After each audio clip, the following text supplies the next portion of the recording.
¿Qué tal? Soy Guillermo Orozco, arquitecto, socio y desarrollador de proyecto en la Sala Más Orozco Arquitectos. El título de la cápsula del día de hoy es Arquitectura, conectar con el entorno.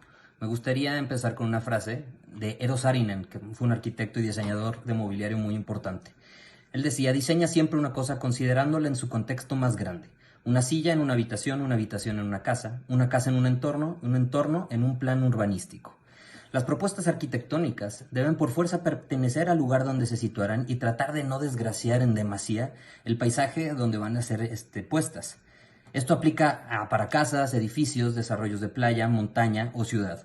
En la arquitectura tenemos que considerar, sobre todo, el sitio físico, el contexto cultural e histórico, el usuario y al cliente, obviamente, la normativa. Entra aquí también un poco de las leyes de la física. Y luego también me gustaría platicar un poquito de la arquitectura que debe de ser, según mi propia apreciación.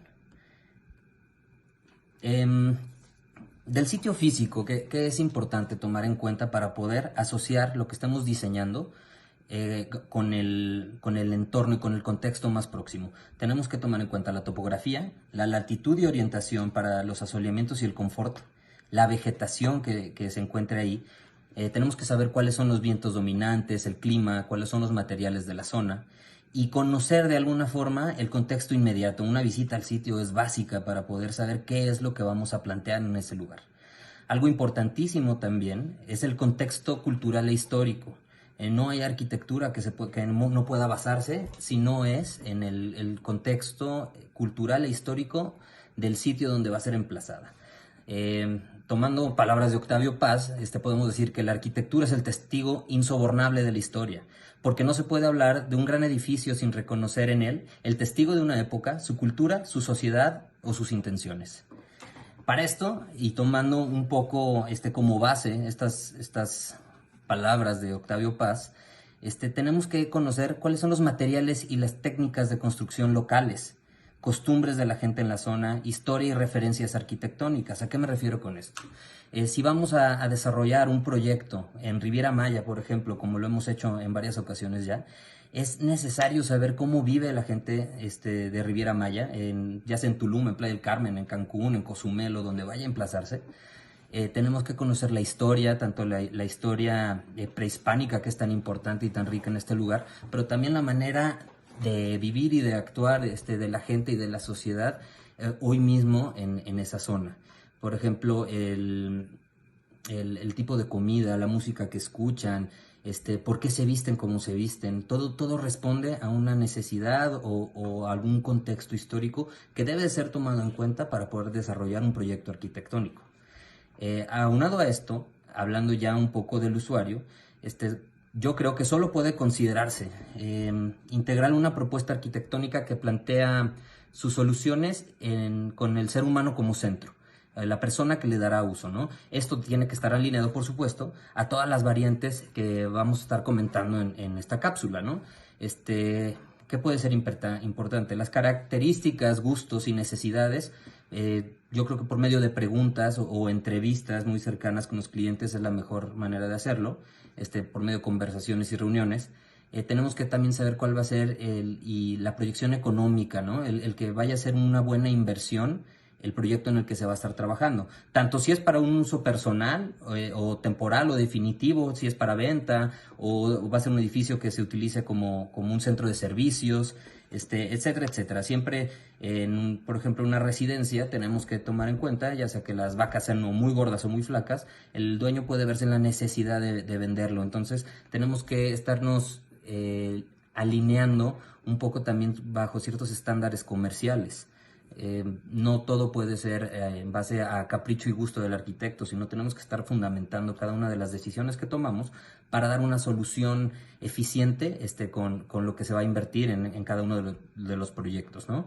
Las leyes de la física son importantes también, ¿no? Hay que tomar en cuenta la gravedad, el tipo de suelo, todas las ingenierías y estudios que son necesarios para poder dar forma a un proyecto arquitectónico, ¿no? En cuanto a cómo debería de ser la arquitectura el día de hoy, ¿no? En cuanto a nuestras propuestas como despacho y las mías personales, debemos de entender que la arquitectura también debe de cambiar. Está cambiando el mundo, está cambiando la manera en que vivimos, en que hacemos y pensamos las cosas, ¿no? En nuestro caso particular, y hablando en este caso de vivienda residencial, yo creo que el lujo debe de cambiar, ¿no? El lujo creo que ahora se debe de traducir en el confort a través del bajo consumo, de la vinculación con la naturaleza, y esto lo dará la cantidad de vegetación que se puede integrar tanto dentro como fuera de la residencia.